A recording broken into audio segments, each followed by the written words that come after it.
Hey, happy Saturday morning, folks. Hey Hope, guys. hope you're having a great weekend so far. We're going to put up the comments here and we'll see. Going to have some another potpourri, as it were. I'm going to show all kinds of comics here, so I hope you guys will hang out and and who's in there? That's the professor himself, Mr. Eric Breen. There you go. Eric. How you doing, Eric? Good morning and welcome to Comic Book Memories, most of which will be forgotten by this afternoon. He knows us well, doesn't he? Yes, he does. Yes, he does. So, well, all right. Well, how was your week, Shannon? You have a good week? It was a great week after I found out we didn't have to work today. So, but the only thing is the days that were remaining were twice as long just to get here. So, Oh, but yeah. hey, we're here, That's it. It makes for a long week, but yes, Saturday is finally here. We'll have a little fun. All right. Well, we're going to start off showing some books that I got in the mail and whatnot. Well, some were ones that I got in the mail recently, and then we got some Charlton in there. So we'll share. Cool. Yeah, we'll share those in there. So hold on a second. Here we go. All right. Well, the first one I'm going to show, Shannon knows already because he's responsible for me getting it. And this is a variant cover of the New Justice Society of America comic. And when he showed me this cover, I fell in love with it. And it is just so cool. Oh, yeah. Looks very retro. Yeah, to me, that screams 1976 right there. Yeah, baby. Except for the DC logo. That is awesome. So, and then I got some of these in eBay. This is one that I saw Shannon show, and it is Laurel and Hardy, the one shot. Oh, yeah. So, there's a one shot, bronze or silver. Yeah, I'll take a look at it. Oh, absolutely. Sure. And we got a little Atlas Comics action here with Tiger Man #2. Oh, yeah. Just something so cool about those Atlas comics. Yeah, they are. They're a unique thing, and they do have like a special vibe to them. Right. I wholeheartedly agree. And then we got some of our favorite type of comics there, Shannon. We got 80-page Giants by DC, and this is Jimmy Olsen #113. Nice black cover. Yeah, I like that one. I don't know if I have that one or not. I've been trying to make inroads in getting some of these Giants and square bounds that we love. Oh, yeah. Can't go wrong there. And here's another Jimmy Olsen. This is 131. Another black cover. Oh, yeah. Yep, that's the good stuff. Yeah. I like all the different identities he had, he'd either be some kind of weird superhero or he'd be dressed up in some kind of disguise, and Porcupine Man and the turtle guy or whatever it was, the giant turtle man. That's it. That's right. And we got the trifecta on the Jimmy Olsen square mounts. This is 122. Oh, yeah. I know I do have that one. Yeah. So, but yeah. So making some inroads there. And then we got some, what's that? Pure fun right there. Yeah. Oh, yeah. Oh, yeah. And I mean, we've talked about it so many times. We've talked about it with the Peanut Gallery. This is a lot of times, this is how we learned about some of the other characters and whatnot, in these big square bound things, sharing the stories and whatnot. Instant history lesson. That's right. Love it. Love it. Well, we got some strange suspense stories. Here is number 61. Oh, that's a nice cover. Oh, we'll put that. There we go. There we go. Yeah. So, And then this is number 63. Oh yeah, yeah. Something I was kind of sad about. I went to that convention and I didn't get to score any Charlton books, and there was all kinds of them there. Oh yeah, Too many books, not enough time. yes, I do know. Way too much. These ones here, I just like. I like the style of them. I like the stories. Yeah. It's just not one that you see too often. But there was a while there where I saw a lot of them, and I was just like, my local comic store had some, and I just picked up whenever they came in. I picked them up. This is number 64, by the way. That looks like it could have been a Twilight Zone story. Yeah, yeah. That's kind of, to me, that's kind of the feel, the vibe they give off is like a Kind of Twilight like the Talkie Tina episode. Oh yeah, there you go. Yeah, with what was the guy that was in there? Was it Jack Klugman? No, Telly Savalas. Telly Savalas. That's right, Telly Savalas. All right, now we got a Blue Beetle. This is Blue Beetle number 50 of Volume 3, 1963. Oh, that's nice. Oh yeah. So I like that. And we got the Many Ghosts of Dr. Graves, number 25. You gotta love those Charlton mystery books and the horror books. Yes, to me, a lot of them are just as good or better than some of the DC and Marvel stuff coming out at the time. Yeah, some of them stories, absolutely. And then let's see, to round this out, I got a couple of treasuries. I finally got one of these. It's just a placeholder because this one is well loved. Hey, nothing wrong with that. I mean, it is well loved. You look at them dog ears on that thing. That's a whole pack of dog ears right there. Hey, as long as you can read it, right? That's it. I went through it, and there's nothing missing, and everything. So, doggone right. This is a tough one to get, but hey, I'll take it in any shape. Low grade, better than no grade. There you go. So that one, I was happy to get that. Like I said, placeholder. And then I picked up these Conans. I've had them probably for a little while. There is number 4. Oh yeah, that's a nice one. I mean, I can remember this on the rack at the grocery store. Yeah. I mean, it was just, I wasn't a big Conan fan because I was a superhero guy, but I remember seeing this on there. So when I see this, it brings back memories of sitting there at the grocery store reading comics. Yeah. I was never a big Conan fan either at the beginning, but I learned to appreciate it a little bit later on.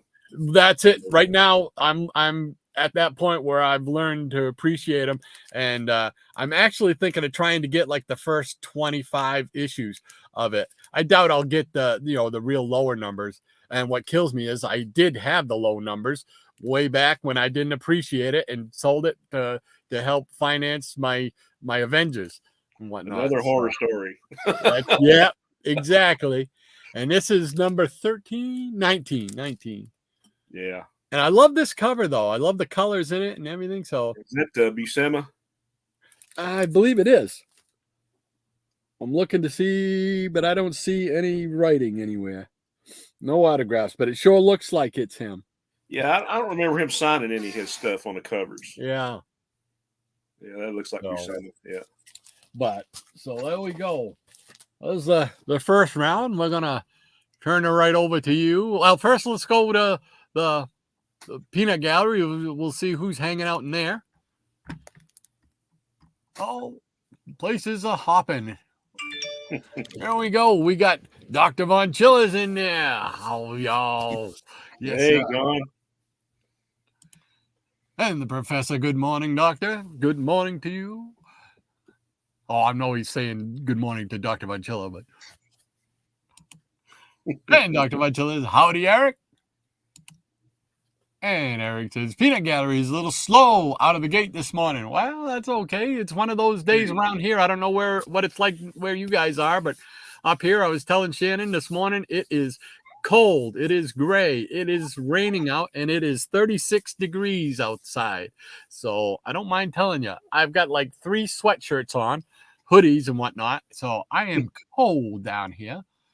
All right, what is a and Gratu Orlov? Gratu. Good morning, Gratu. Welcome aboard, sir. And Steve Skeets passed away Thursday. He was one of the greats. Yeah. Oh, I did not know that. Yeah, I saw that, man. I hated to hear that. I loved his Aquaman stuff. Yeah. Oh, that's too bad, man. Because he did a lot of. He had like a really cool, quirky take on a lot of characters, and I loved his storytelling. Yeah. Yeah. That's too bad, man. We're Dr. losing all Munson. our guys, man. Yep. Too many, too soon. Howdy, Gratu. That's sad news about Mr. Keats. Yes, indeed it is. And Dr. Matilla, the classic Marvel Treasury number 4. Conan. Paulo, how are you this morning, sir? Hey, Paulo. There are a few collections of Marvel Conan early issues, but even the collections are pricey. Yeah, I know. I'm way too late for that party, but hey, I'll pick up what I can.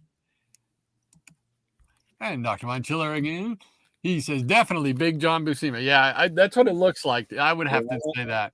I knew somebody would confirm that. Funk Comics 814. Welcome aboard, sir. Great to have you here. And Eric, Shannon, did you get hit with any of the storms yesterday? It wasn't too bad where I was at. I know it rained a lot at work. There wasn't a lot of bad storms or anything, but I think they're calling for high winds today, like 50 or 60 mile an hour wind gusts. And I know there's some bad storms moving west to east. So I don't know if we're going to get hit with anything. It's sunny right now, but hopefully we won't be hit with anything, god awful. We'll keep our fingers crossed for you, buddy. And Dr. Manchilla says, yeah, it's chilly and raining here, too. It's just one of those raw mornings. That's what we call it around here, raw. Dr. Manchilla, howdy, Paulo. All righty, and we are caught up with the Peanut Gallery. Thank you guys for showing up this morning, spending a little time with us. We really appreciate it. And Shannon, what do you got to show us today? Whoops. How about I put Shannon on and not me? Where did he go? All this talking. There we go. Got a couple of short boxes. Got some short series that I've completed. Some one shots.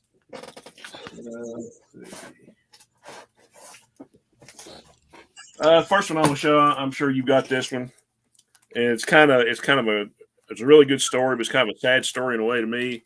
It was after the crisis, last days of the Justice Society special.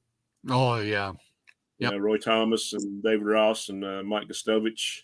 I like the art. I mean, and it's a great tale. It's got the Golden Age Superman and Batman, but it's kind of like, this is where they got caught in the time loop where they were fighting in eternity until I guess it was the Armageddon miniseries, Armageddon Inferno, when they came back later on. Wow. Yeah, so I remember they were caught in that time loop thing. Yeah, I didn't remember that it was the Armageddon though. When that's where they came back. Yeah, what was it? Armageddon 2001. That was that miniseries, right? They had a bunch of offshoot minis with that. Right. And weren't they two square bounds or something like that? Yeah. So, yeah. Here's one of my favorite series from the 70s. Cobra. This is my original copy. Very well loved. Dog ears and dog tails, and this is one. I think Kirby started this, and somehow or another, I think this was towards the end of his run at DC. I guess it's around 75 or 76. I think that's an Ernie Chan cover. Yeah, but I really love this character. Love the story. Got a couple upgraded copies I got later. So, and this is another one of those series you can get for cheap. There were several artists on this. Well, how many issues did it run? 7. Yeah. Here's issue number 2. Oh, yeah. Did you collect any of these or? No, I think I had one because there was a guest star in it, but I couldn't tell Yeah. you who it was, and I don't know if it's still in the collection or not. Yeah, there was a. I think they continued the story like in one of those DC special series Giants later on. Mhm. It was Batman and Cobra. That might be what I'm thinking of because I Yeah, was going to say I thought it was Batman that there was a team up with or something. yeah. Yeah, here's a nice purple cover, number 3. Oh, yeah. Very Like I say, nice. this series can be had for a song. I got a lot of duplicates in here. I don't know why, but hey. Here's a nice Joe Kubert cover, number 4. Oh, cool. And anybody doesn't know the background of this story, it's like there was these 2 twin brothers, and they didn't know each one didn't know they had a twin. I mean, like one of them was going to die, and like the members of the Cobra cult came in. So this one is near death. So it is written that this is the one that we must take, and he's going to be our leader. So they took him, but there was like a psychic bond. So like whenever one felt pain, the other one felt pain. So anytime anything was happening to one, it kind of happened to the other one. And their whole thing was I guess Cobra was always trying to kill his twin brother, but he didn't know how to do it without killing himself. So, Very cool. yeah, lots of duplicates on that one. Here's number 5. There's a nice cover with Rich Buckler. Oh, yeah. Frank McLaughlin. Yeah, I like that logo. I don't know if these are floating heads, but these are just some of the people in the story. That's neat, though. Yeah, it's a good little series. I would recommend it. Wow, lots of duplicates. Yeah. These next few are some of my favorites because they got Mike Nasser doing the covers and Joe Rubenstein. Here's number 6. Oh, yeah. Yeah, I love that cover. And Nasser, or Netzer, as he calls himself now, he was always one of my favorite artists. He didn't do a whole lot of work for DC, but the stuff he did I really enjoyed. And here is my original copy, another Mike Nasser cover. Nice. This is an upgrade. Wow. Just something about these little short run DC series. I just and like there's 7 issues, so that's the last one. Very cool. Okay. All right, we're gonna get into some gothic romance here. Uh-huh. So we'll do a little Dark Mansion of Forbidden Love, number 1. Nice. It's one of those. I don't know if you call it square bound, but it isn't a giant. So Yeah. I was covers, yeah. Saddle stitch. Yeah. Yeah. And here's number 2, more of the same. I think both of these are like full length stories, and later on they might have like reprinted them in House of Mystery or The Unexpected or something like that. Oh, yeah. Here's number 2. Very cool. And there's another copy of 2. I think that's an upgrade. And here's number 3. I really like this cover. That's one you don't see too often either. Yeah, I haven't. I never have seen this out in the wild anywhere. Yeah. I think I got this from some dealer online. Wow, that's cool. It took a while to get all these because I didn't want to pay an arm and a leg for them. Yeah, I hear you there. And this is another cool cover. It's number 4. Oh, yeah. Yeah. Very cool.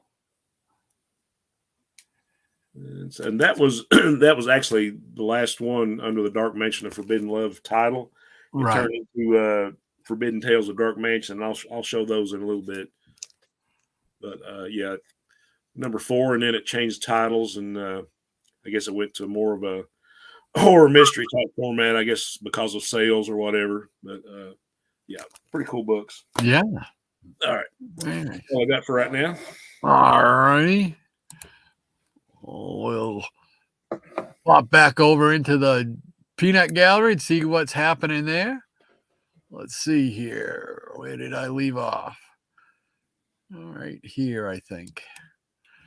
Yes. We want the funk. We got to have that funk. I'll start playing my bass on here. And Eric Green is laughing it up. Michael Hey, Taylor. Michael. Oh, hey, Michael. Always good to see aboard. you. Great to have you here this morning. Dr. Vanchilla says, Michael Taylor has arrived. Everyone looks sharp. And Dr. Vanchilla also says, Joe Kubert, awesomeness. Oh, Is there any other way to describe his stuff? I mean, if there is, I haven't found it. Yeah, I mean, that is fantastical, or I don't know. Yeah. And Michael says hello to Dr. Vanchilla. And Michael Taylor says, I've never heard of Cobra. Michael, go out right now and get that series. There you go. Dr. Vanchilla says, didn't Mike Nasser work on the late 70s Challengers book? Shannon, what say you? Yes, he did. Yeah, he surely did. Yeah, that was some of my favorites too. I think Dead Man and Swamp Thing guest starred for a couple issues, and the ones he's talking about. So yeah. Yep, I remember Dead Man. It was like 6 issues, like in the mid 70s, like 81 through 86 or 87, something like that. I remember the Dead Man ones.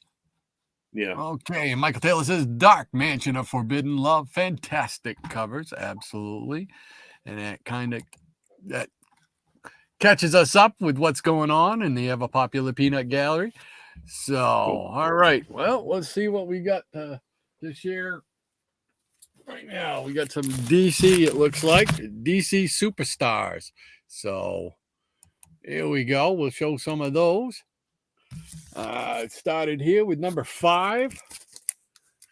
I just grabbed some out of there, but hey, I love the Flash. Part of the bicentennial books, yeah. Yep. Yes, sir. Giordano cover. And like it so much, there's another copy. See, you're not one. Yeah, that was one of the few of that title that I didn't pick up when I was a kid. Somehow I missed it. I had to get it later on, but yeah, I did get it. Yeah. Here's a third copy. You can't tell I'm a Flash fan, can you? No. And here we go with number 6. It's DC Superstars of Space, Adam Strange. Oh yeah, I love those. Seemed like it was always like the even numbered issues of that was like 2, 4, 6, and 8 were all the sci-fi reprints. Love those, still do. I mean, it's great stuff. Captain Comet, Tommy Tomorrow, and who can forget Space Cabbie? Space Cabbie, yeah. Gotta love it. I think he was actually was he on Batman the Brave and Bold animated or the Justice League? One of them. I think it was Brave and the Bold. Yeah. I think he was on that one, but I think he was also on one of that latest JLA cartoon one. What was it? Justice League Action or something like that. Oh yeah. Those little shorts. Yeah. Yeah, I believe he had a episode where it featured him. Yeah. Yeah, it was pretty cool. And we got DC Superstars number 7 with Aquaman. Yeah, that's another one I didn't get to pick up when I was a kid. There were 2 or 3. I mean, it's one of those deals where you tried to keep up with them, but I mean, you had to search every grocery store and drugstore and whatever to try to find those books. And okay, well, so don't rush out and buy one. No, I've got them all now. You got them all now? Oh, okay. Originally, when they came out, I missed a few issues. Yeah.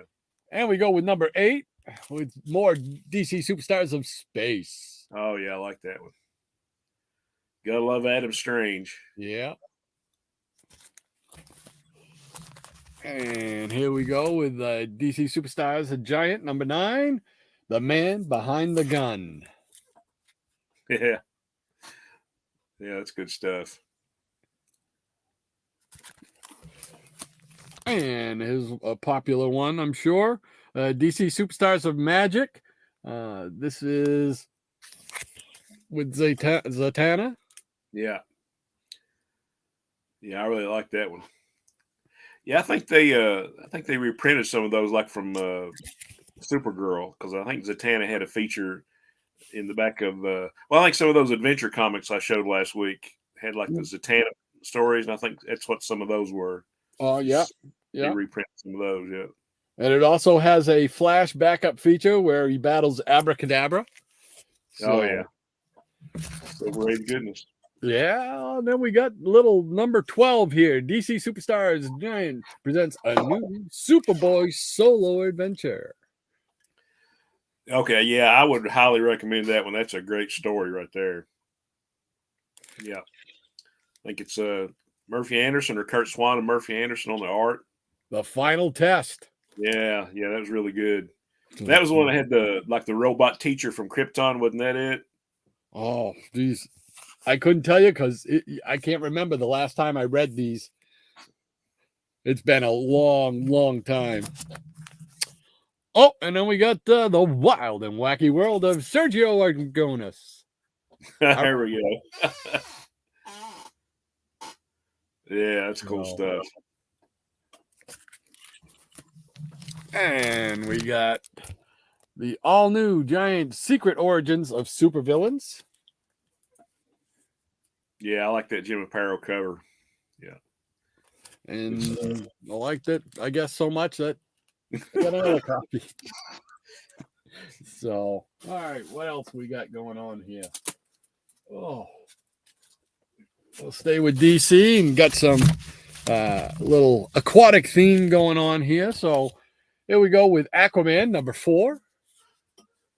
Oh, that's a nice one. Yeah. And number 5. The Haunted Sea. Dun, dun, dun. And number 6. Those early ones. That was Ramona Fraden that did the art on those, wasn't it? Again, it's been so long since I've opened these up. Let's find out. Let's find out. Because I can never remember. They might not even listed the credits in those older issues. Ugh. Come on out. Come on out. Okay. All right. So let's see if we can determine who made the. Well, they don't list the artist credit. Maybe at the end of the story. Yeah. But I want to just show the inside of the cover, though. Oh yeah, you gotta love those house ads. Oh yeah, that's awesome. That is pretty cool. Yeah. Let's see here. Yeah. Well, I looked it up. I guess it was Nick Cardy did that. Did it? Is it Nick? Yeah. Okay, yeah, because it doesn't. I don't see it listed anywhere. Yeah. We're trying to get to the back of it here, but my fingers are freezing. So yeah, that's one thing I'll have to give it to Marvel over DC. They back early in the Silver Age, they listed all the creator credits. Yes, and they were a little slow in doing it here. And here's number 7. Oh yeah, a different sea monster in every issue. That's it. And then sticking with the aquatic theme, I got some sea devils, and this is number 2. Oh yeah, cover, though. I don't have that, but I remember the reprint of that was like in 100-pager or something. Yeah, it's a cool cover. And then number 5. Nice. And number 8.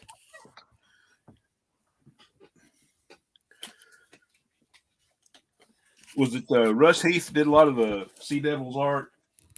Oh, I'm not sure. He did. He might have did some of the early. I think he did some of the earlier ones. Yeah. This is an early one, obviously. But, number 9. Number 9. Number 9. Number 9. Number 9. There we go. All righty. So let's bring it back to double screen, and we'll check out the peanut gallery here. Let's see. Where was I?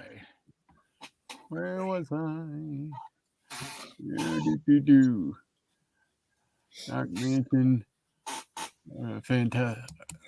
Oh, now I clicked on that thing and it just went up about 50 different things. Come on now. Oh, I know why. It's because there's too many books on my little laptop here that's causing it to not work out right. There we go. All right, now let's get back to where I was. Where was I here? Sorry, folks. Okay. Oh, man. Let's see. Yeah, well, here we go. Dark Mansion of Forbidden Love. Fantastic covers. Yes, they were. And Mike, yeah. Yes, I did. Dr. Von Chilla, Jim Apparo's Aquaman was incredible run. Absolutely. Stunningly illustrated books. Yeah, I really liked his work on it. Yeah, I finally got to complete all those like here in the last year or so. I think it was like 40 through 63 or something like that. Yeah. Yeah, and you had Nick Cardy too, and he did great work as well. Yeah, love it. Michael Taylor, great Superboy cover.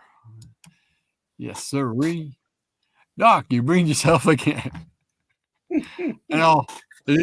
This self-breening. Hey, Tom. Hippies Collectibles. Great to have you in here today. Thanks for spending a little time with us. Greetings, people of Earth. Michael Taylor. Wow, single-digit Aquaman. And Hippies Collectibles. Ooh, Sea Devils. Yes, sir. Oh. I never saw a gray tone cover I didn't like, says Dr. Von Chilla. Agreed. Michael Taylor says great Sea Devils covers. Thank you, sir.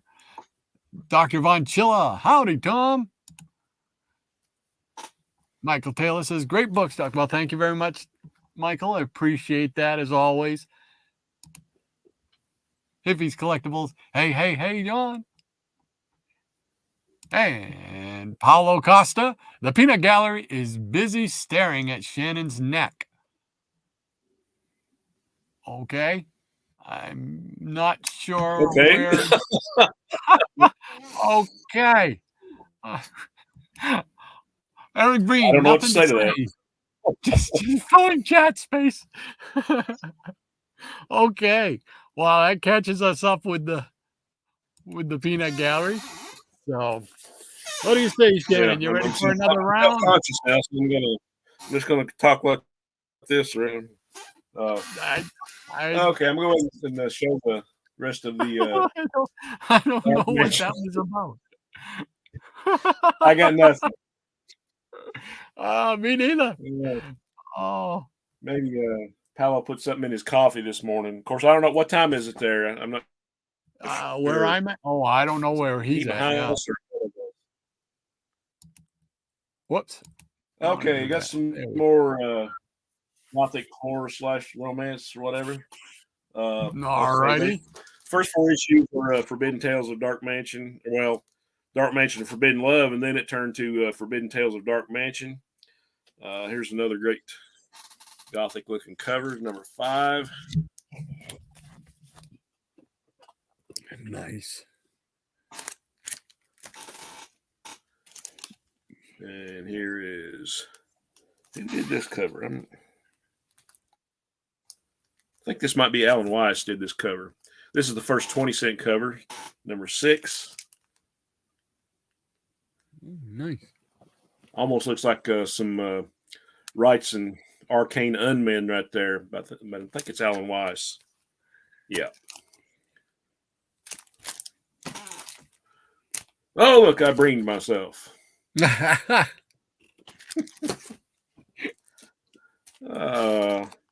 Here's number 7. Some Mike Kaluta goodness going on there. Nice. Very nice. And bring myself again. This is before I got organized. Well, kind of organized. It's number 8. Another Kaluta cover.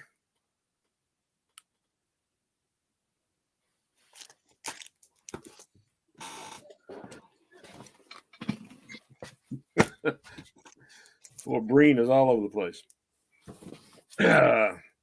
Here's number 9 with a nice Neil Adams cover.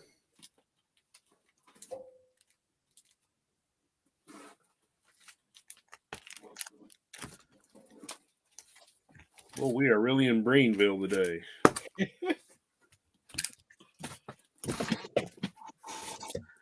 Okay, here is number 10. This is a Nick Cardy cover right here. Because I think after a while, Cardy was doing most of DC's covers. Yeah, he was. There was a period there where he was pumping out the work. Yeah, I mean, they didn't do all of them. I think at one point, like Neil Adams was doing the bulk of them, and then it was Nick Cardy, and then it was Ernie Chan, and so just great stuff all around. There's another copy. Here's number 11. Oh wow, that's a different. Look at that. That's. Yeah. I like the blue with the yellow. That pops. Yeah, on. that's pretty cool. Yeah. And another copy. Why have one copy when you can have 2 or 3 at 3 times the price? There's number 12. I think that's Nick Cardy too. Wow. Very nice. Or we could call him by his real name, Nicholas Viscardi. Another copy. Wow. And this is another Mike Kaluta cover. Number 13. To me, this always kind of looked like Mike Plug. Hmm. Kind of got the gloppy stuff going on there. Oh yeah. But it's it's Mike Kaluta. Wow. That was one of my favorite covers, obviously. And here we have number 14. Nice. And number 15. Cool. And for some reason, I got more 14s and 15s. Here's another 14 and a couple more 15s. So that was the end of that run. And those people are saying, thank God. No. See what else we can show here. How about some weird mystery tales? Sure. Bring them on. Since we're kind of in that Bronze Age Gothic horror vein. There we go. Okay, here we have Weird Mystery Tales number 1. I think it's another Kaluta cover.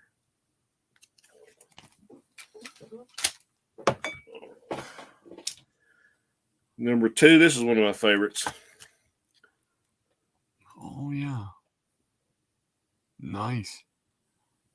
As our butter, Dr. Vanchillo likes to say, nothing wrong with a 20-cent cover. There you go. Number 3, it's another really nice cover. The Mystery of the Blue Flame. Yeah, that reminds me of there was a cover very similar to that, I guess, on House of Mystery, I think. Yeah. It was one that looked just very, because that's the first thing I thought of when I saw that. I said, "Oh, that looks like a House of Mystery." And here's kind of an oddity. Here's number 4. This is a Jim Aparo cover. Oh, wow. Yeah. It took me a while. I was like, who the devil is this? And then I saw the little the JA down here in the corner. Oh, yeah. And I picked it out. Well, that was Jim Aparo. So pretty cool. Yeah. I like his stuff, man. Oh man, I love it. Number 5. Nice. Awesome. Another really cool cover. Number 6.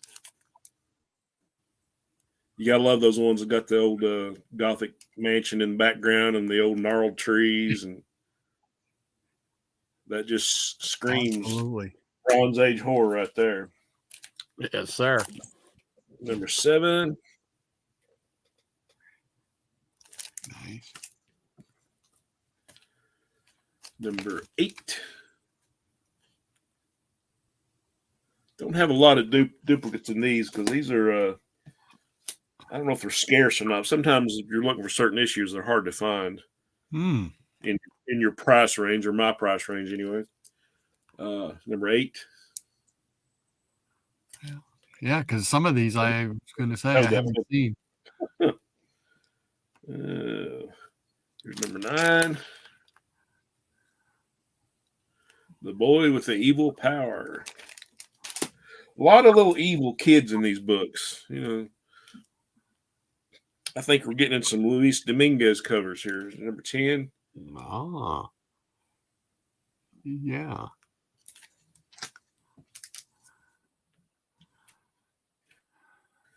Uh, 7.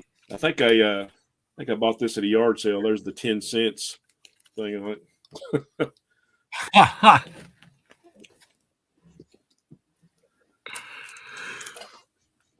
Oh, this is one of those ones that you'd see in the house ads all the time. I was like, ooh, I would love to have that one. So, you know, I coveted this book for a while, I'm sure. Number 12. Oh, yeah, yeah. Yeah. Oh, nice. And number 13. More Luis Dominguez goodness. Yeah, he did a lot of the mystery covers. And I think he did a lot of, I think later on maybe he did some Phantom Stranger, and I know he did a lot of Jonah Hex covers. So another copy of that.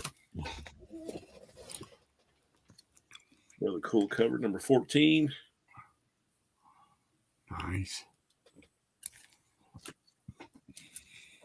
And there's a little green action there. This is one I think. Yeah, I'll show my original copy first, but I'd seen the cover like in another house ad. Didn't realize for years that I already had the book, but it was just coverless. Oh, this is number 15. So finally figured out, you know, later on that was this one. Ah, yeah. So nice. Always like that was another house ad cover. Number 16, first of the 25-cent covers. Excellent. Number 17. Oh, cool. Yeah. I don't know if Mr. Ison became dinner or he went out and ate some lizards or something. I don't know what the deal was there. Destined to become a pair of boots. Yeah. Number 18, I think this is an Ernie Chan cover. Oh, cool.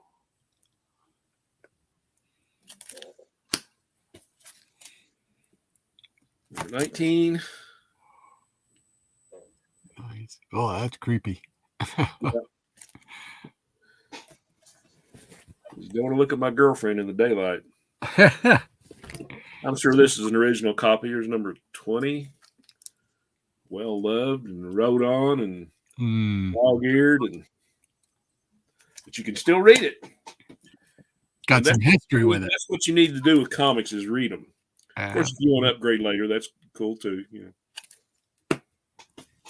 know. Number 21. And this is a really nice Bernie Wrightson cover here. Mm. And I liked it when they started doing the DC masthead like this. I was always a fan of that. It's even funny when you see those mastheads like that. It takes you right back to a certain period. Oh, yeah. Yeah, definitely.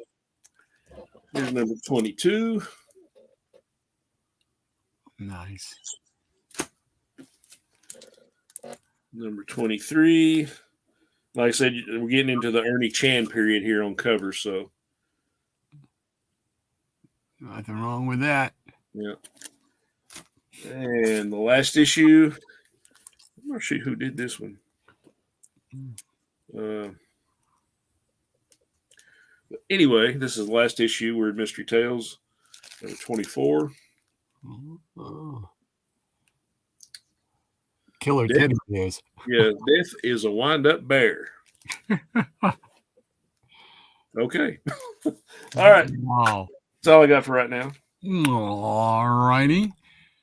We'll bring her back and we'll see what's going on here. Let's see. Paulo Costa explaining what the thing was about your neck, I think. Rod said, quote, "Let's catch up with the peanut gallery on the exact moment Shannon had his back turned to the camera." Oh, okay. All right. There we go. Maybe I need to shave my back of my neck. I don't know. Eric Green, not sure I'm happy about Shannon cutting into my romance comic dominance. Yeah, he and I have had a few conversations about the romance thing. I'd seen Eric on the Fossils show the other night. Man, he had some great romance books. Some of the ones were the 100-page spectaculars, and I'm like watching those, and I'm like drooling because those are ones that are hard to find, and when you do find them, they're hard to afford.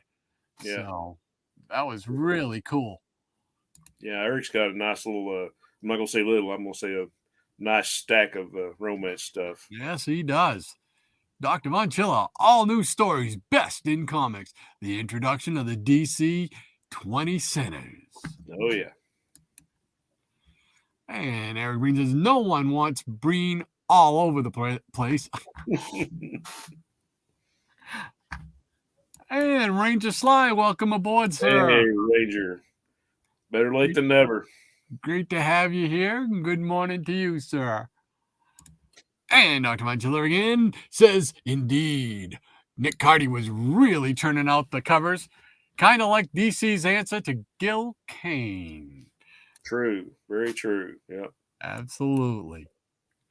Howdy, Ranger Sly. And Ranger Sly returning it. Oh, Paulo saying hi, Ranger Sly. And Hippie says, bring the DC horror on, and love it. Absolutely. Hey, Captain Strangelove has joined us again today. Hey, Hans. Glad to see you. Yeah, always great to see you in the Peanut Gallery, sir. Thank you very much for spending a little time with us. Hey, Dr. Monchilla. Howdy, Hans. Howdy, Tom and John. Hey, hello, Captain. Hello, Michael. And holy crap, Hans is in the house. There you go. And we're just like, howdy, Dr. Monchilla and Captain Strangelove.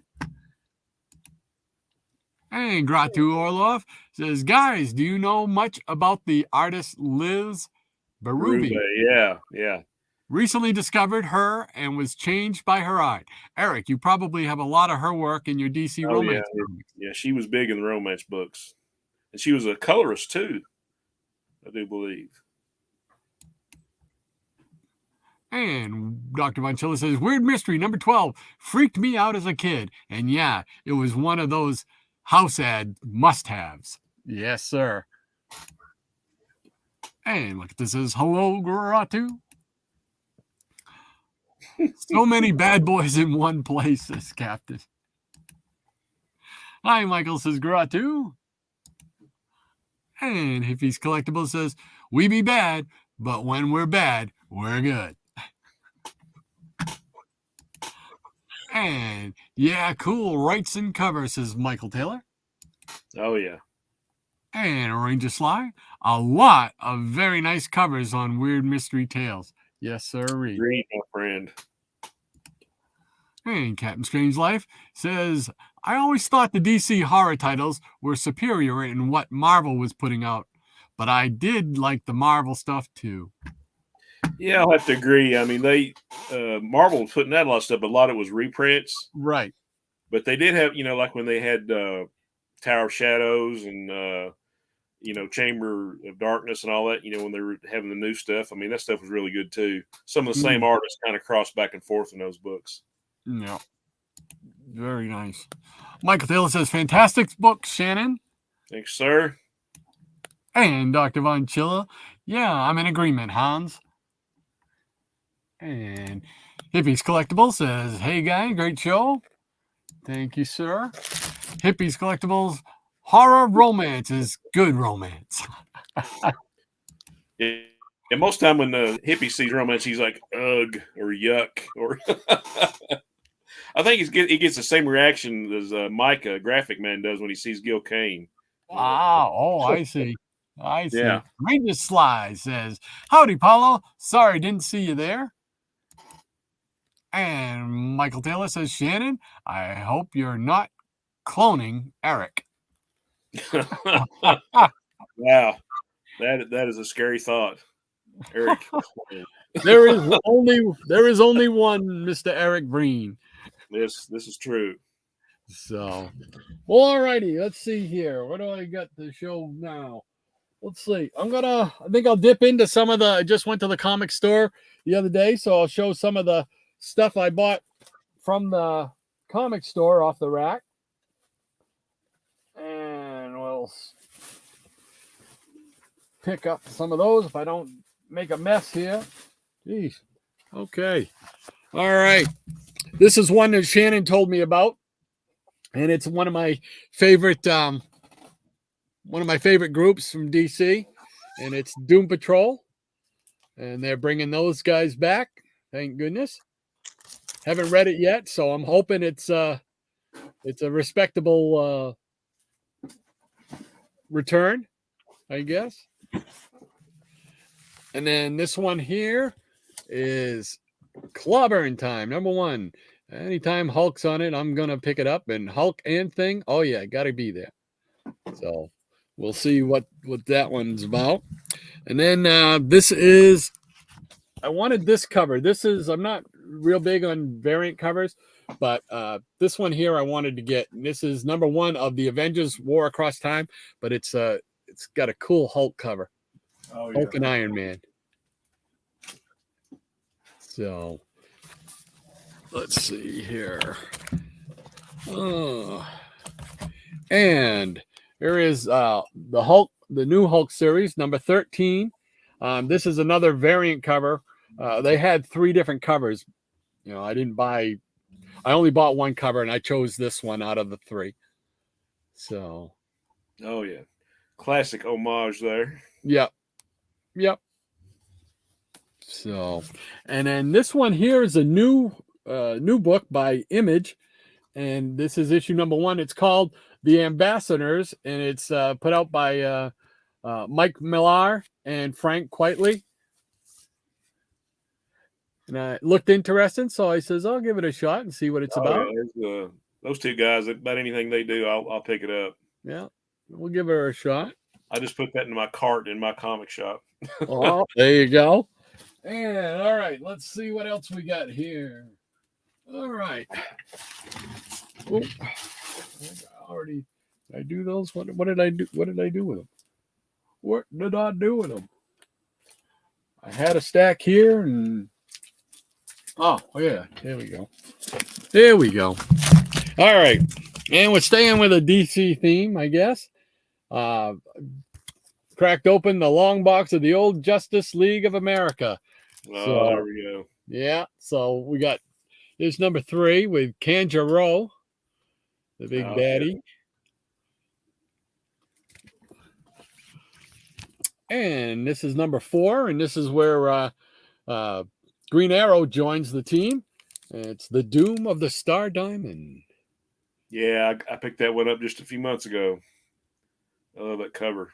That's my earliest one. I need like 8 issues to complete it, and they're all in the first 10. I think I still need 3. I think I need 1, 2, and I think 5. Right? That was number 4. Yeah, because here's number 6. So yeah, it's 1, 2, and 5 that I gotta try and hunt down. This is number 6.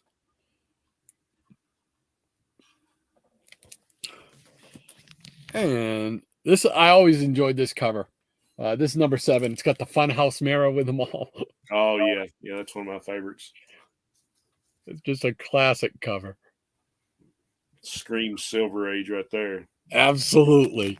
And then we go with number 8.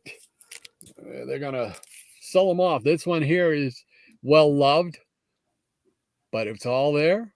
Hey, it's all counts. That's it. Covers attached, stories intact. Gotta love them. And we got the Fantastic Fingers of Felix Faust. Easy for you to say. Here's number 10. Yeah. And we got number 11 with 1 hour to Doomsday with the little imps. Yeah, what was it? The three demons. Yeah, something like Benzigar, Wrath, and Gast was their names, I think. Something like that. I probably didn't get the first one right, but yeah, Wrath and Gast was like 2 of them. And we got number 12 with Dr. Light. Oh yeah, that's a cool cover. And number 13.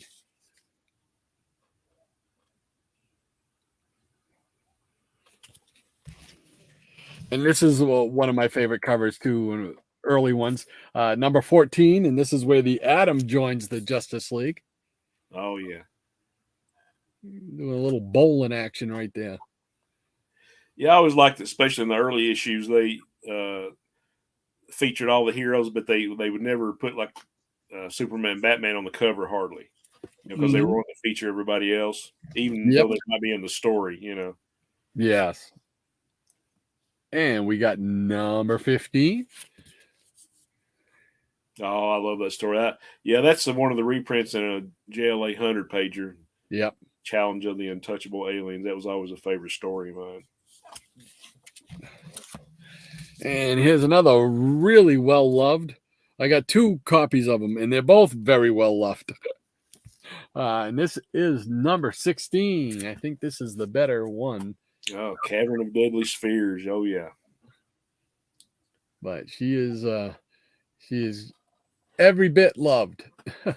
And then the back one on the back one, that's seen a few better days. Even more well loved, huh? Exactly.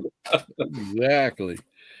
All right, we got 2 more here, and then we'll go back. Let's see, number 17, and this is the Triumph of the Tornado Tyrant.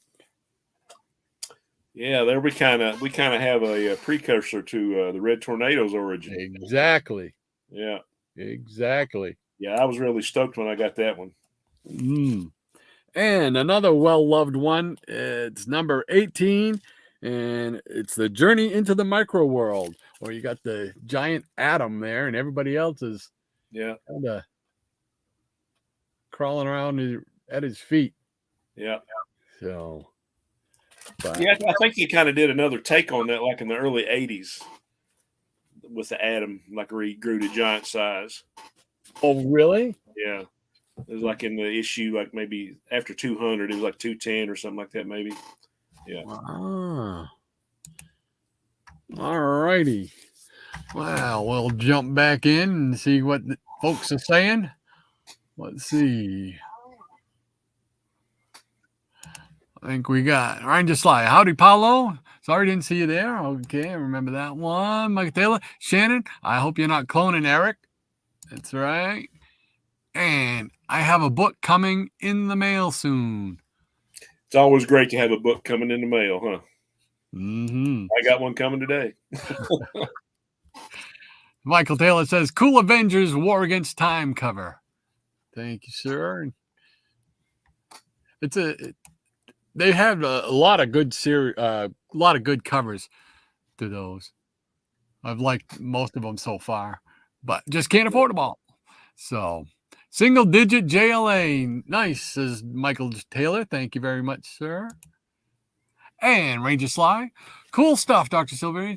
Got to go to the comic book store to pick up some of these clobbering time books. Looks fun.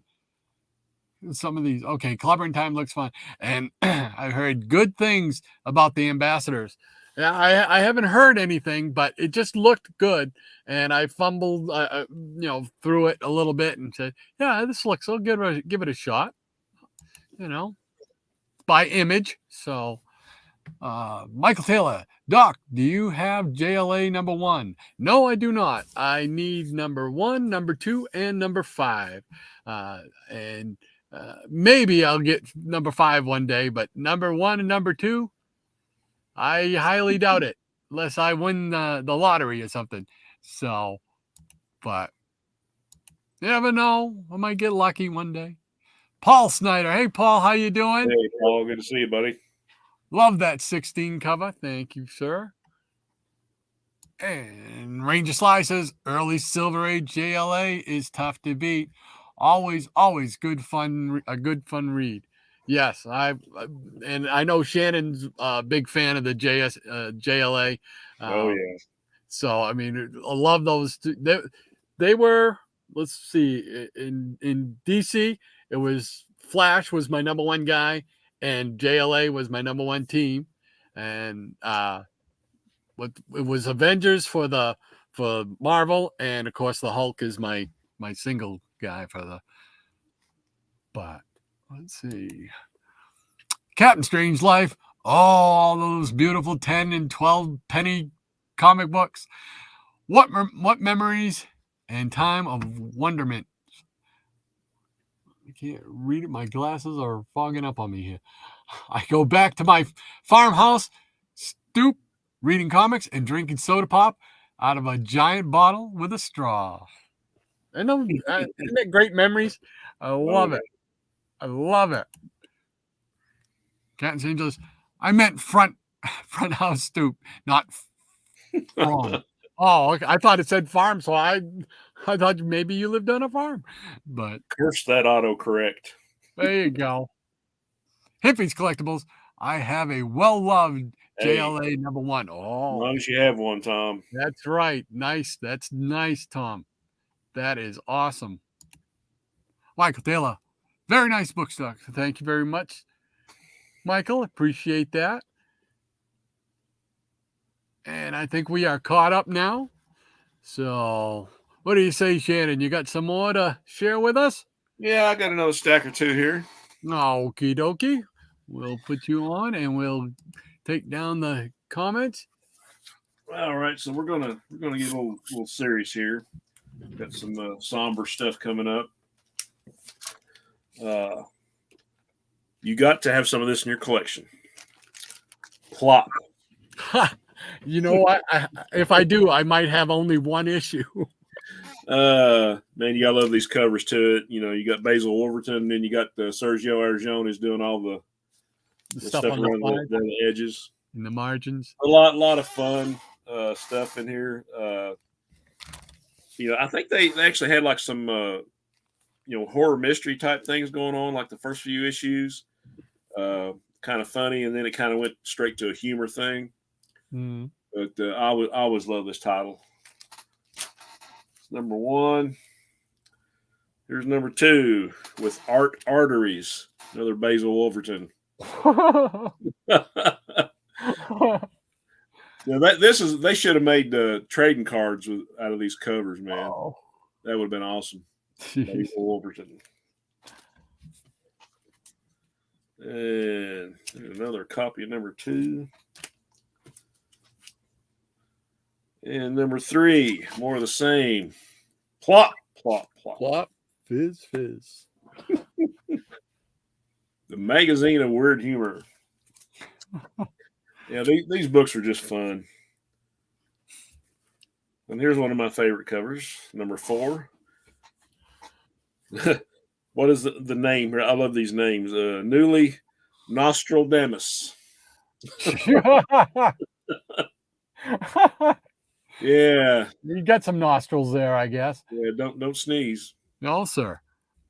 I'll go outside in a rainstorm. And here's Mr. Nails Nettle, number 5.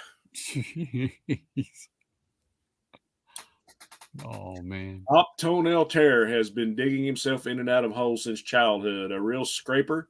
He has, I don't know if they meant to say scrapper or scraper. He has recently been making a successful living as a freelance bunion excavator.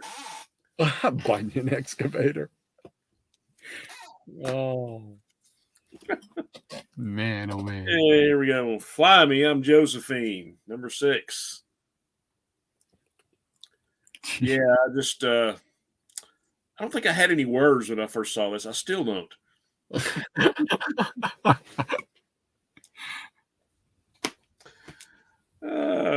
Here we got Byron Big Brain the 3rd, number 7. Oh. Man, you gotta love Basil Wolverton, right? And a unique style. Oh, to say the least. There we go. Is Billy Button. Jeez. Unbelievable. Still only 20 cents. Here's another copy.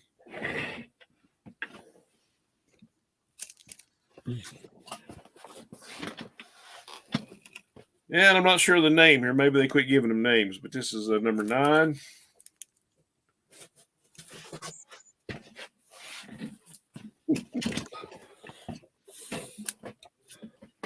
And another copy of number 9.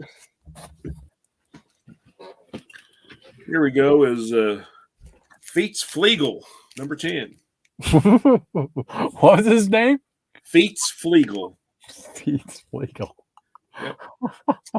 Made his debut as a tap dancer at age 2. Gave up showbiz with the demise of vaudeville. Has since become wrapped up in his own successful exterminating business as a super cockroach stomper. Oh my gosh. If you took a look at that, you just could not leave that one on the rack. You had to bring it home.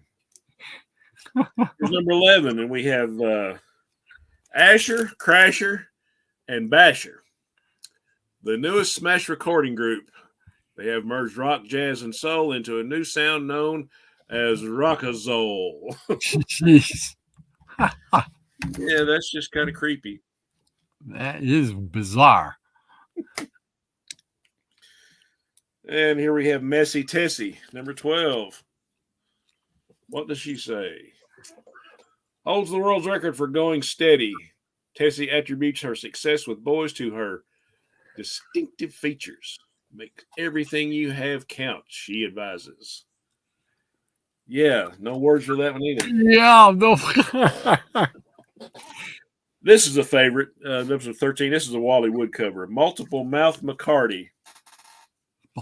Oh my gosh. Yeah. Oh.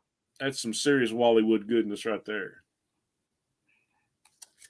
Now, were these big sellers for DC? I don't know. I mean, it lasted maybe 20 some issues. I was going to say I know there was quite a run. Well, if you heard like back in the day of DC Comics having the DC Comics mobile. Yes. Well, they'd go around like an ice cream truck and they would like sell comics. Yeah. You know, some creepy guy in a van. I think it was Bob Rozakis. Maybe was one of the people that did that. But yeah, they were like, I think we're talking about it like in one of the issues of Amazing World of DC. And they said like Plop was one of their big sellers on the comic mobile anyway. The creepy guy in the comic mobile. Another copy. Here's number 14 with Darlin Daisy Dalrymple. Just the names alone are killers. Yeah. Yeah, there's no story about any of these characters inside, but I think it's just another nice little marketing tool. And here is Roaring Rodney Roadrunner, another Wally Wood cover, number 15. What does this say? Is Plop's pace setter, peerlessly pounding the pavement, scaling the steepest walls, and seeking peculiar pictures for Plop. Times real fast. Oh my goodness. Number 16, another Wally Wood cover. Don't know if that one's suitable for children, but And here we go, Tonsils Thompson, number 17. Oh, ouch. Is Plop's prize medical mystery. He's packed with problems from tonsils to toes, and every time the doctor removes one of his ponderous, protuberances, protuberance, back it grows. Oh man! Wow, that's crazy. That was a great thing about comics. You get to learn new words. Where's number 18? This is a cool cover. Neat. This is another cool one. Smoking Sanford. Another Wally Wood. Yeah, I think about everybody connected to this book was smoking something.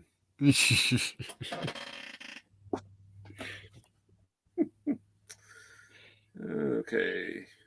Kind of a different cover format. I think this was David Manick, or however you pronounce his name. This is number 20. This looks like some of the features inside. Oh, yeah. A departure from the one figure version. Yep. And then it went to giant size. Plop Giant, number 21, with a Joe Orlando cover. Oh. Nice. And here's one of the Bicentennial issues. Plop number 22. Oh, yeah. Very cool. And number 23. Nice. Boy, that cover pops. That yellow and red, man. Yeah. And last but not least, the last issue, number 24. You'll go plop out of your mind. Oh, man. Wow. Okay. That'll do it for me right now. That's a lot of them I haven't seen. Yeah. No. But all right, we'll jump back over and see what folks are saying in the peanut gallery. Let's see here. Michael Taylor says, nothing like your well-loved comics with your childhood fingerprints. Couldn't have said it better myself. I don't think I have any fingerprints left. I think I left all of them on the comics. And Hibby's collectibles. Yes. And Ranger Sly. I got a full run of Plop. Hey, awesome. There you go. What a Plop fan. There we go. And Captain Strangelife says, Shannon, they did make trading cards out of those Plop covers. They called them Garbage Pail Kids. That sounds about right. Yeah. Yeah. Michael Taylor, Plop, comics. Oh, what a relief it is. There you go. I love it. Michael Taylor says, yeah, those would make great cards. They would. Absolutely. Captain Strangelife, he says, Michael, no matter what shape your stomach's in. Pulling out the old commercials. That's it.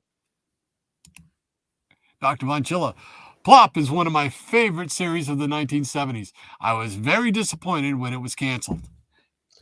Yeah, that was my life when I was in the 70s. I mean, like I loved all those DC series, and then they would cancel them after 7 or 15 or 20 issues. And I'm like,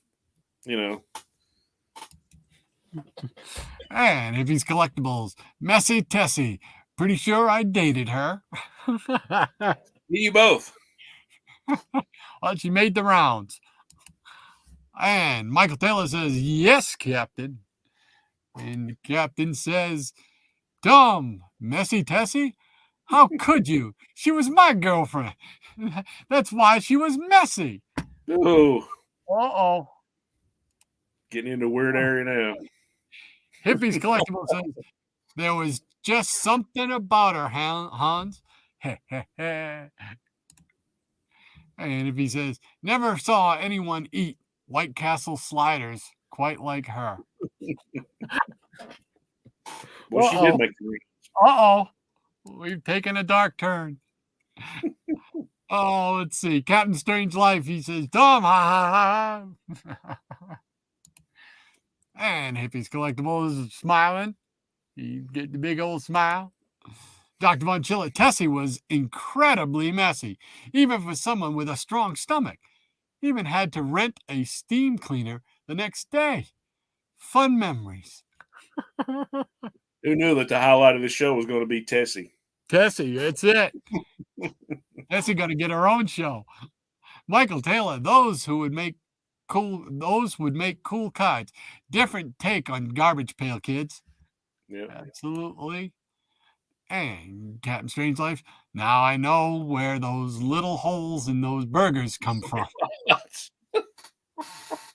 Oh man. Family show, Hans. Family show. We've opened up Pandora's box. Let's see. Michael Taylor, nice book, Shannon. Thanks, sir. And Gratu says Plop was the greatest. Yes, it was, Gratu. And Michael Taylor says, I wasn't aware of the Plop growing up.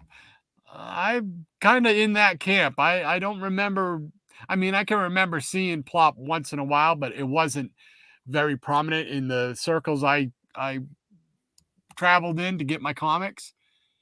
And Hippie's Collectibles, Tessie made the rounds with all of us. Yeah, I think probably what happened with me is, when I went around and I got all my normal titles, and you would go back the next week and there were no new comics, that was like one that I probably picked up. So, okay, well, since, I don't have this one and I've already got these, I'll just pick this one up, because you never knew when the books were coming in. It's not like every day, every week Wednesday now. So you just kind of, what you didn't get the first time you go around, and they were like your second tier books or whatever. Yeah. But happy I picked a bunch of those up, and I, got to complete them a few years ago. So fun stuff. That is cool, because a lot of those I hadn't seen, and I didn't realize how funny some of them were. Oh yeah, I mean, just for the early ones, at least for the covers alone, I mean, it was worth it. Yeah. Oh, let's see. Yeah, where? And if it's Tessie sure made the round. Okay, that was the last one. All right, so we are caught up with the peanut gallery, and let's see. I got a bunch here we can travel through and see what we got. Some more Charlton. So there we go. There we go. We got some more of the Strange Suspense stories. This is number 67. Oh, nice. So, and we got, let's see, Strange Suspense Stories, number 75. Oh, yeah. Nice cover. Old Captain Adam. And Strange Suspense Stories, number 76. Some more Captain Adam goodness. Now he started out in the Space Adventures title, didn't he? Yeah, I think it was 33. 33. I think it was 33. I looked at that book. Yeah. I've looked at that book a few times, and it's like way out of my price range, even for a low grade. When you can find it, it's hard to find. Yeah.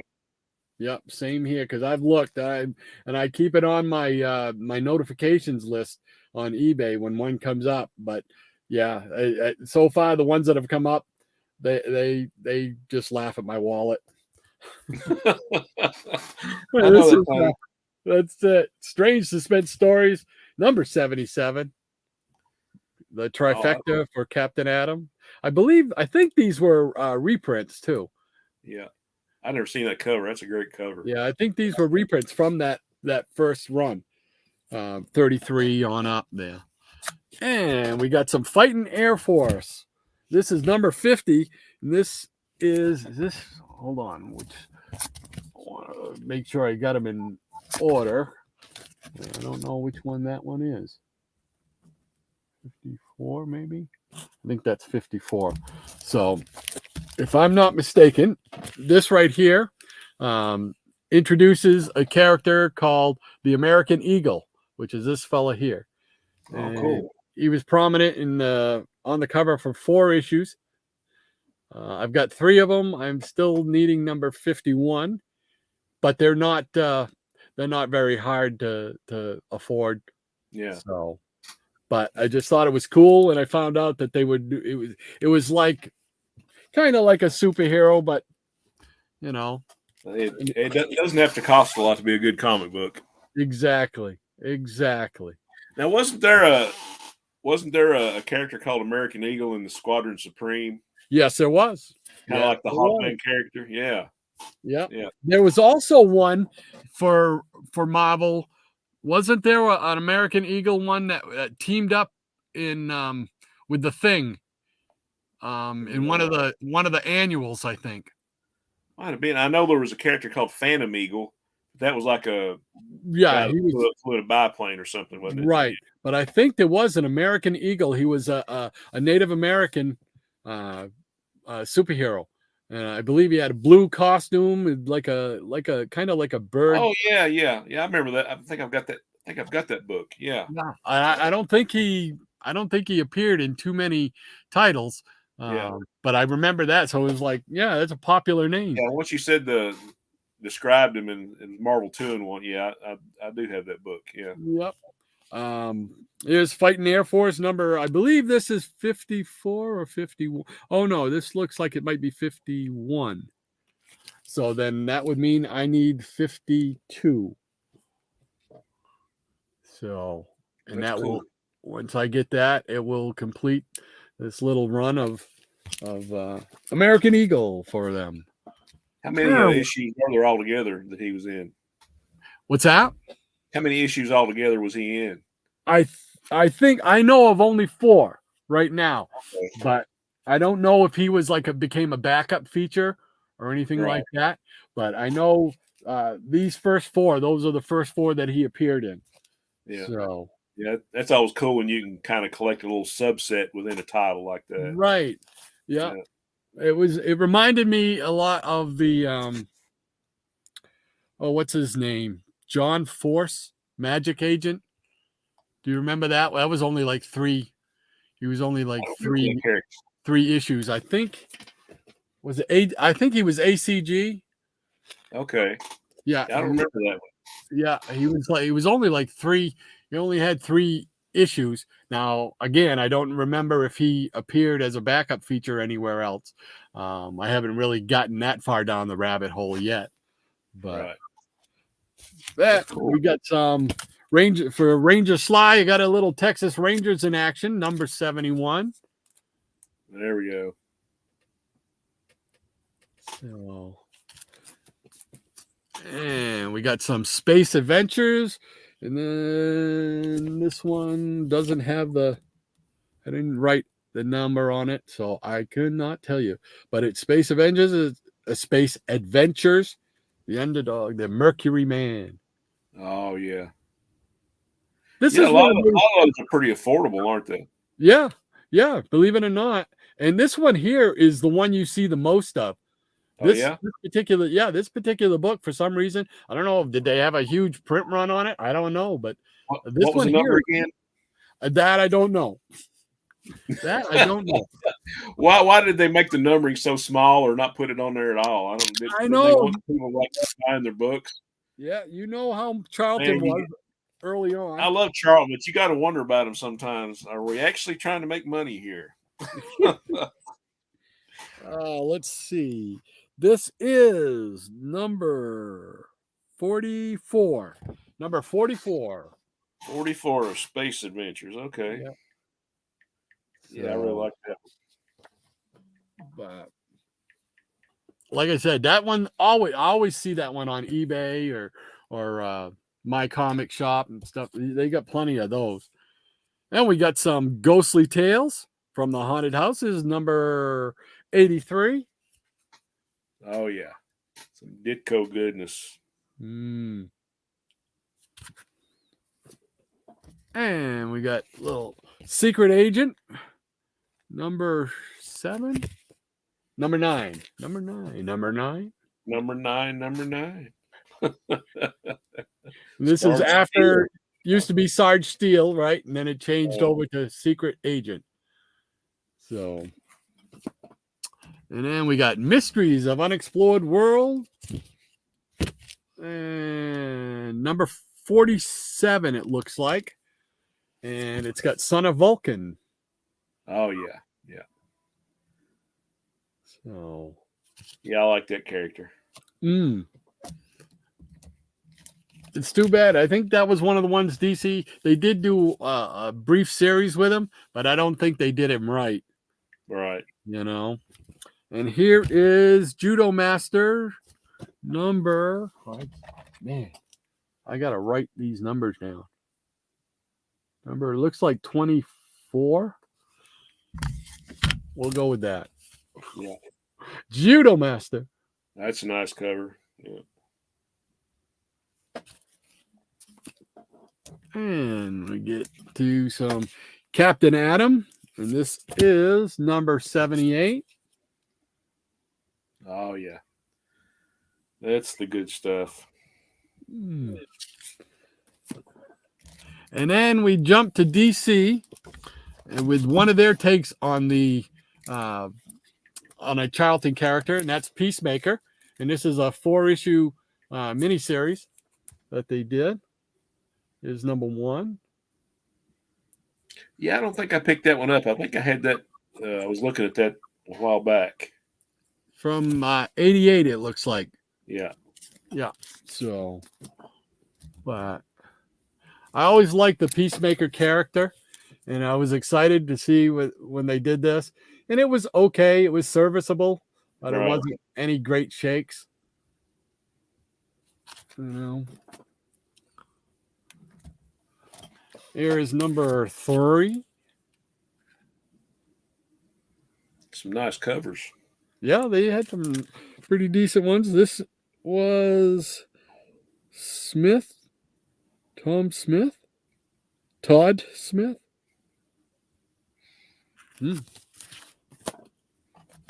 And here is the last issue, number 4.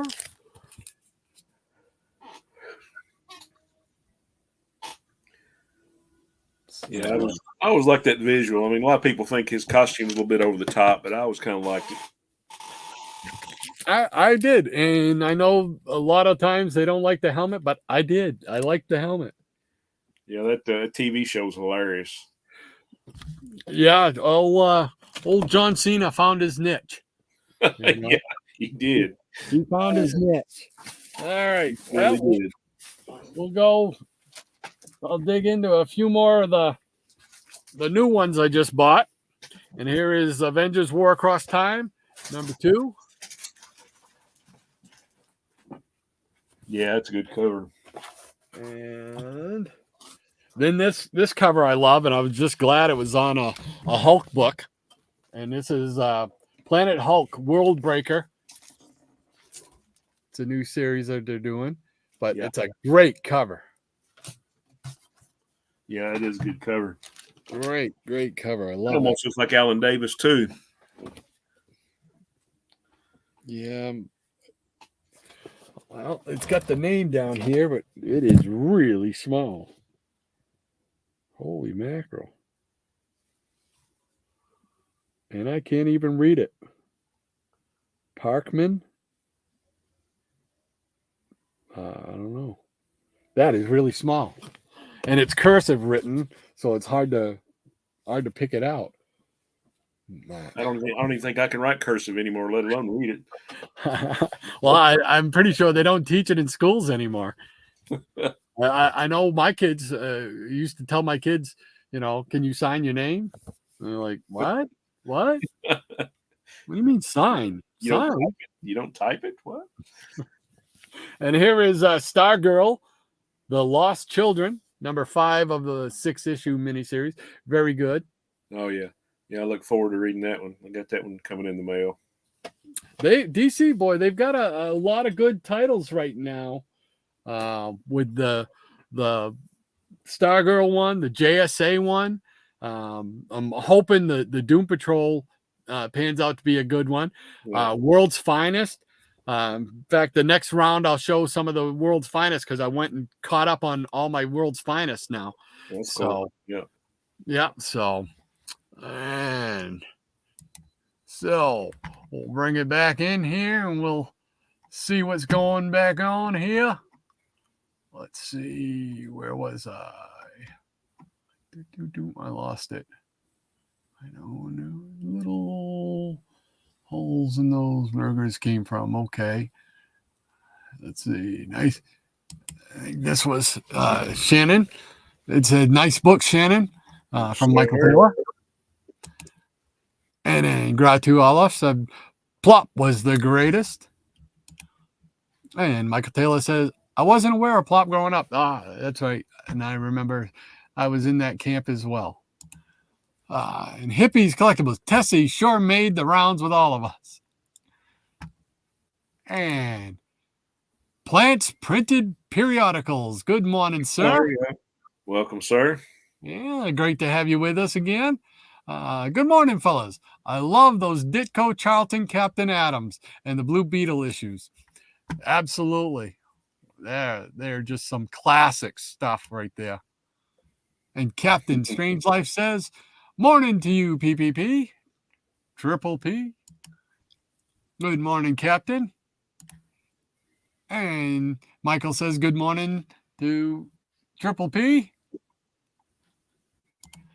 And Dr. Vanchilla also saying hi. And Paulo, the American Eagle is from MTIO. Oh, the Marvel 2-in-1 annual. Yeah. Okay. Right. Yeah. And Blue Eagle is one I was thinking of. Yeah. Yeah. The Squadron. Captain Hawk. Captain Hawk was like when it was. Yeah. Squadron Sinister. Yeah. Okay. Mystery solved. We can send Scooby-Doo home. Give him a snack. All right, Michael Taylor. Good morning to you as well, Triple P. And Triple P says, hey, Dr. Vanchilla. And Triple P says, I do enjoy some old Charlton beauties. Yes, sir. I think we're all on board with that. Oh, yeah. And he says, thanks, Michael. And likewise, good morning to you, sir. And give us something for April Fool's Day. I thought just us being on here was enough of April Fools. Nice Planet Hulk cover. Yes, I really like that cover a lot. Excuse me. Oh, thank you. All right. Triple P says, I am enjoying the John's reboot of JSA. Oh, yeah. Like my favorite. I mean, I wasn't buying new comics for a while, but I just recently, in the last few months, I was like, yeah, well, JSA is coming back. And then I started looking at some other stuff. And you know, like I say, you go down the rabbit hole and you discover some stuff that's pretty decent. Yeah, because we're definitely on board with that.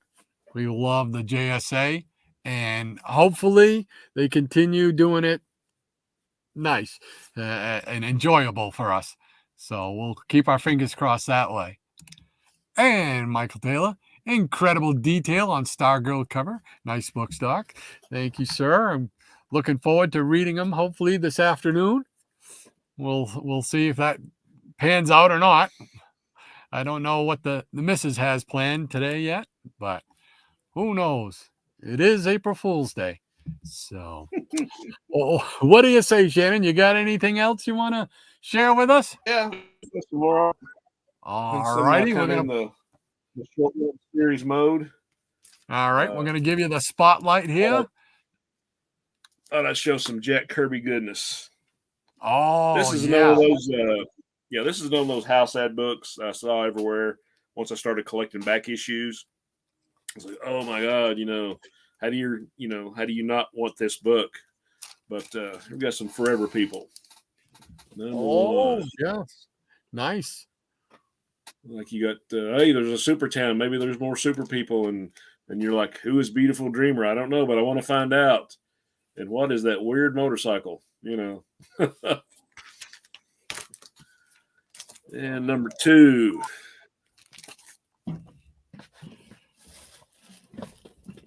Infinity Man and Mantis.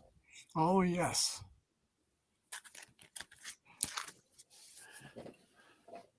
Number 3, Beware of the Justifiers. And then you're getting into all the Kirby Fourth World stuff with Glorious Godfrey and the anti-life equation. And that's another one right there that I don't think I've ever seen anywhere. Oh, yeah. Yeah, I don't think I've ever seen it all anywhere. I mean, you'll see number 1 a whole lot. Right. Some of the other issues. But, yeah, I'm like you. I've never seen this out. At least in my area, Green myself again. And then we went to the very cool 25-cent Giants. Oh, yes. There's number 4. I don't think I actually paid $10 for this. I think it was part of because I bought all of the first 10 or 11, however many there were in a lot. Yeah. I think this was like when they were trying to sell it as a single issue. And we got Meet the Sod. Oh, so I guess this is the first appearance of the Sod. Yeah, all those are going up steadily in price. Yeah. Number 5. Another giant. Sonny Sumo. Soon to get his own television show. That's it. And we got a very cool Sandman reprint in the back. No, I didn't pay $19 for this either. Like I say, they were part of one lot when I actually bought them. I think I bought these when I was still getting the buyer's guide every week. I bought it from J&S Comics, New Jersey. And here's number 6. Oh, yeah. And you got more Sandman and Sadney goodness. A reprint in the back. Oh, wow.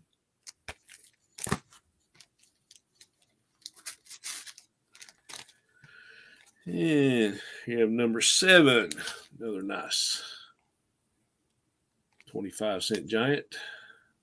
See the Super Cycle. Defend itself against a savage human attack. That's probably right up Captain Strangelife's alley with the yellow, red, and green cover.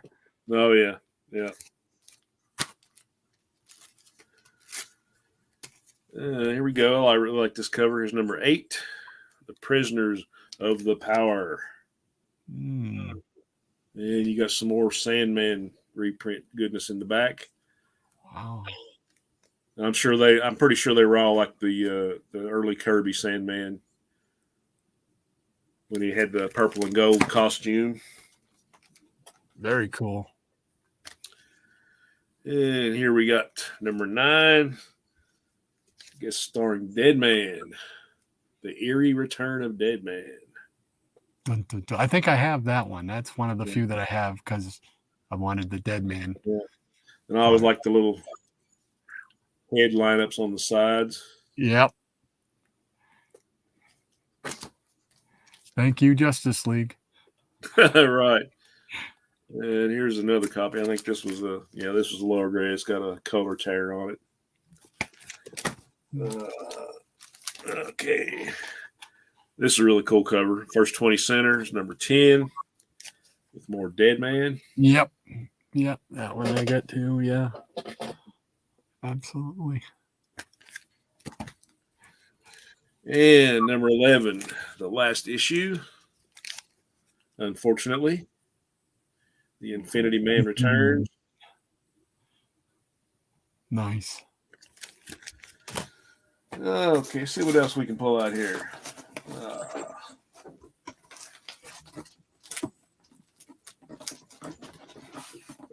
Oh, yeah. Dr. Von Chill is going to hate this one. Uh-oh. Dun, dun, dun. Dun, dun, dun. The demon. I just saw when I was at the comic store the other day for a free comic book day, one of the pops there, the Funko Pops they putting out is Etrigan the Demon. Oh, and yeah? it looks cool. That's so neat. yeah, I'm going back and pick me one up. I think Yeah. like 16, I think it were. But definitely got to go get that because that was just looked too cool. Yeah.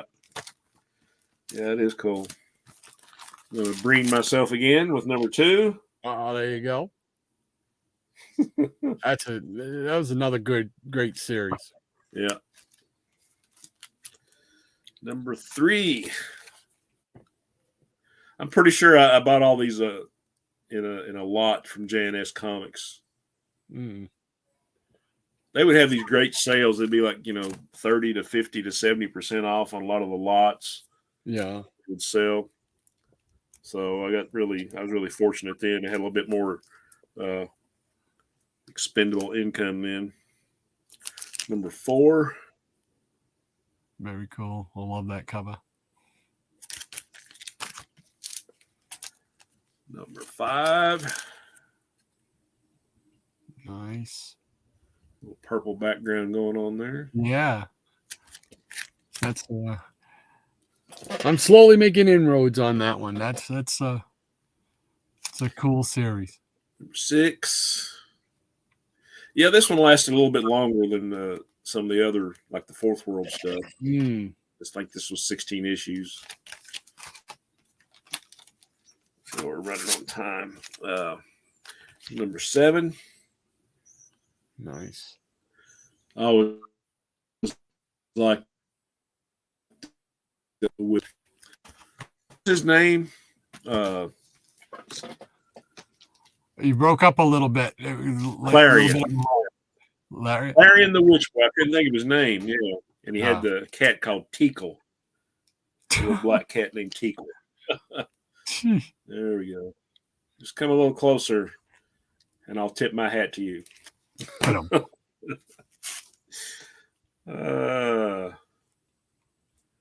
Number 9. Yeah. Here you are, the demon will not run. I ain't afraid of no ghosts. He's just such a cool character. Oh, yeah. I mean, I love him. Number 10. Mm. And I guess at one time, this came from a dealer or a comic shop or something. Premier Collectibles from Greenwood, Indiana. Oh, wow. That would be something kind of fun to look up, see if they're still open or not. Yeah, see if they're still around. Yeah. More Breen action. Number 11. Nice. This kind of reminds me of some of Kirby's early Marvel stuff, like where they're running from the monsters. Oh, let's get out of the way. We got our hands thrown out and everybody's trying to escape. Yeah. Baron von Evilstein. Sound like something Stan Lee would make up. We have Terror City, number 12. Nice.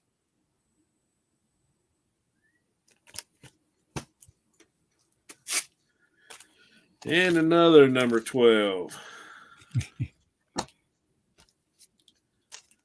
And number 13. I don't know if this will be unlucky or not. I think I was pretty lucky to get it.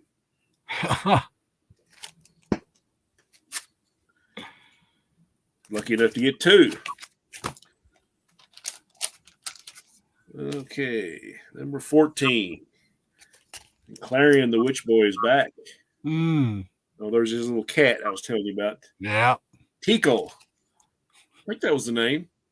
Somebody correct me if I'm wrong. Yep. I'm not sure what happened here. I got 2 copies of this. They're both the same. Number 15. It's like there was something missing up here. Right. I've noticed that. I got a duplicate, and it's the same thing. So I don't know if it was like a printing defect or what the deal was. Yeah. Like Yeah, something. because it's the same way on the one I have. Yeah, I don't know. And you will exist in his place. I don't know if they just made the balloon too big, or there was something else supposed to be there in the copy, or what. Got to be a story there somewhere. Right. And last but not least, number 16. He was captive of the most evil sorceress of all time. Nice. Great series. This must be Morgan Le Fay, or who is that? Oh, Sure. little underdressed for Morgan. Yeah, she's got a more ornate costume, I think. Yeah. But another great series by the King, Jack Kirby. Oh, absolutely. If you don't have it, go out and get it now. Yeah. Working on it. All right. Putting it together. All I got. All right. All righty. Well, let's see what's going on. And we have Plants Triple P here. Dr. Silveridge, what are those masks behind you to your right? Those masks, and I'll show you one up close here. These are pro wrestling masks. This is from a pro wrestler, a legendary pro wrestler, Mil Mascaras. Mil Mascaras, yeah, I knew it was one of his. Yeah, Man of 1,000 masks. Yeah. He used to wear this one a lot, and he used to wear the white one a lot.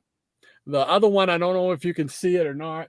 It's from a wrestler called the Patriot. His name was Del Wilkes. Right. I believe he's no longer with us, but that was his mask was the Patriot one.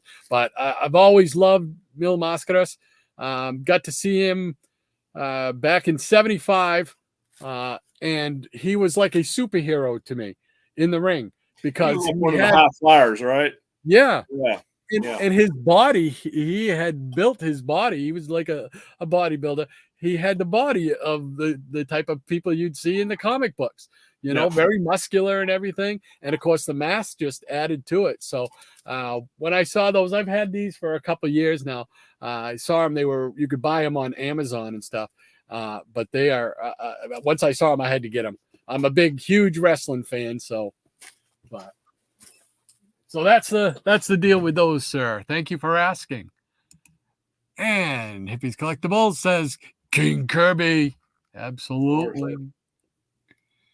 Michael Taylor says, I think the JSA is in the Black Adam movie. They are to a certain degree. Yeah. They have Dr. Fate, Hawkman, Cyclone, and Atom Smasher. Oh, and you get to see a Al Pratt cameo. So, well, I was hoping to see him a little more, but I'm still hoping out. I think Shannon is as well, holding out hope for a JSA movie where it's the whole team. Right. That would be tremendous. And Triple P says Kirby in his prime. Yeah. Absolutely. I think Kirby had several primes. Yes, he did. Everything he touched, he's like a Joe Kubert, Everything he touched was magic, man. It was awesome. Yeah. Hippies Collectibles, Forever People, New Gods, The Eternals, awesome stuff. Yes, sirree. Sir. And, of course, Commandy. Of course, Commandy, There you go. Commandy. And let's see. Dr. Vanchilla says Demon number 1 is a hideous cover. I think I just threw up in my mouth a little bit. Yeah, with tongue in cheek, right? Uh-oh. Yeah. I knew I was going to get some kind of reaction from that. It wasn't one I was thinking, but, Not a fan? Yeah. Dr. Vanchilla, thumbnail. Yeah. And how could I forget the Demon? No. I don't think you can. No, we love the Demon. Triple P, I have the Demon run. I'm a huge fan. Thanks for the info about the Funko Pop. Now I need to order it. Yeah, that's what they were giving away, or not giving away, but they will be giving them away to people who pay whatever the special deal to get in early on free comic book day and stuff like that. But they were showing me it yesterday or day before, I think it was. Excuse me. And it's just too cool. It's just an awesome looking Funko Pop. I don't have a whole lot of Funko Pops. You can see pretty much that's what I've got up back there. So for me to pick it up, it's got to be a unique one, a character that I really, really like. Yeah, you just need to stop because I'm going to have to go out and buy it now. So I knew we'd get you reeled in. Oh, so good luck, Triple P. Hopefully you can get one. They are really, really cool. Hippie says JNS Comics in North. Yeah, I remember him telling me that. Yeah. I used to work there on Sundays many moons ago. Yeah, JNS. Oh, wow. That's cool. What are the chances, right? Michael Taylor, Dr. Von Chilla, do you still watch Survivor? And Captain Strange-Life. Hey, Rod, did you notice the Green Lantern behind you keeps turning on and off with a bright light? What? Oh, I love that. I love that Green Lantern thing. It still works. I still have the ring somewhere. Oh, it's over here with my... Yeah, it's right here. There we go. Because I have a collection of different rings and whatnot. Yeah. So beware his power. That's it. I love it. That's the because they came out with a bunch of different lanterns, and that one there is the one I wanted because it was the Abin Sur lantern that got handed down to Hal Jordan. So, but I think they also had Alan Scott. I think they did an Alan Scott one. Oh, well, I'd like to have that one. Yeah. And I think they did another version of that one there. I can't remember now because it's been so long since I wound up to get that. I wound up trading some of my single digit Spider-Mans because I wanted that more than I wanted my Spider-Mans. So, but it was pretty cool. Dr. Von Chilla, yep, I still watch it, and it's the only TV program I watch. There you go. Ask and you shall get an answer. Michael Taylor, I remember you would always have the cutout early to watch the Survivor Series. Survivor Series. No. See, I'm a wrestling fan. Survivor Series. But Dr. Von Chilla, yeah, we're all like that. Talking about issue 15. Yeah. I always wondered about that. I was like, is that just my copy or they have a print defect or, kind of makes you wonder if that issue's worth any more money or not. Probably not. Yeah, you never know nowadays. Let's see. Michael Taylor, nice book, Shannon. Absolutely. Sir. We'll just start a spec war on number 15 of the Demon now. There you go. There you go. Dr. Von Chilla, indeed, Michael. 8 p.m. on Wednesday nights was my cutoff time. That's cool. Dr. Von Chilla, Mil Mascaras. Yes, sir. The one and only. Oops. Not JNS, ANS. Brain fart. Okay. Okay. All right, what else we got? Dr. Von Chilla, back in the late 70s, Ken Patera was my main man. Ken Patera, the Olympian, absolutely. Yeah. Him and his tag team partner there, Mr. Saedo, got in trouble for McDonald's story. Yeah, they closed McDonald's early on him, and they wound up throwing like a cement block or something through the window and they did prison time, I think, for it.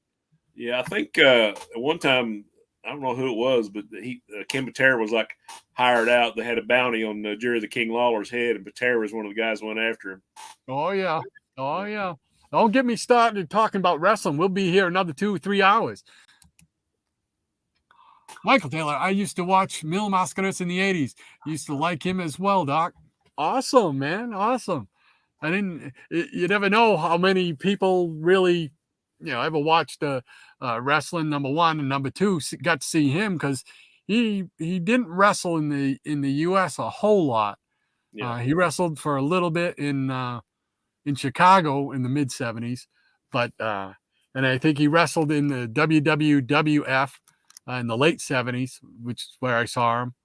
And I'm not sure if in the 80s he might have wrestled a little bit in Von Erich's territory down in Texas. So, Dr. Von Chilla, I'm kind of in and out of the chat at the moment as my Dremel tool is misbehaving and ruining my Saturday morning calm. Well, we can't have that. Get that Dremel tool in line. Michael Taylor, Doc, maybe it wants you to wear the ring. Oh, maybe that's it. Oh. Dun, dun, dun. In Blackest Day. Okay, I have a bunch of GL rings. They gave out when I think the Emerald Run came out. Yeah, I got a bunch of different ones here. Plus, I got all the ones that they did for, the red lanterns and the orange lanterns. And Yeah, all I've got those, like where they had, what was that, Brightest Day or Blackest Night, where they had all the different lanterns. Yeah, yeah, I think I bought all those, or they came free with something. I can't remember. Yeah, I mean, it's just one of those things you got to have. Jackson Roy Kirk, hello, Saturday Fossils. Thank you very much for joining us, sir. Yes, sir. Appreciate it. Always great to have you here. And he says, I'll have to catch the replay. I was planting a prune tree before the sun got up too high and it gets too hot. Very cool. Awesome. Well, I think that catches us up with the chat. Let's see. Oh, maybe not. There we go. We got a few more. Dr. Von Chilla, howdy, JRK, he says. And Jackson Roy Kirk says, correction, plum tree. All righty. Milfot superstar Billy Graham. That's right, for the title. Madison Square Garden, brother. I always loved superstar Billy Graham, man. That's the reason I wear tie-dye. You see me in the summertime and I got tie-dye on. It's in honor of superstar Billy Graham, daddy. Yes, sir. And Jackson Roy Cook, too early. Yeah, I hear you. All right. Yep. Okay, I think we are caught up now. And I love a little wrestling talk. Thank you very much. I appreciate it. Anyway, so, wow, it is 2 minutes up. All right, well, I was negligent again this week, so I did not get a chance to do another channel of the week. I've got to get my act together. I'm going to do 2 of them this weekend, and they'll be ready to go. I apologize to everybody, and especially those 2 people that I have lined up for those. So we'll get back to them next week, I promise. So, any last words there, Shannon? You got anything you want to share with them? Anything you're doing special or gonna get? Any cool books? Hey, just hope everybody has a great weekend. And guys, thanks for tuning in as always. Without you, the show would not be complete. And guys, all you guys in the Peanut Gallery, love hearing the comments. Love people dropping by, and it makes our day. Rod and I have had this conversation over and over, and if it was just us blaming on, and we're not worried about views or how many people, but when our friends show up, it's a good day. That's all I can say. Absolutely. I echo those sentiments myself. We love having you guys in there. Like I said the other day, you guys are half the fun here, without you to share your stories and bounce things off us and ask questions or make comments, man, we'd be just him and I like we are on the phone. Of course, that would still be a couple hours.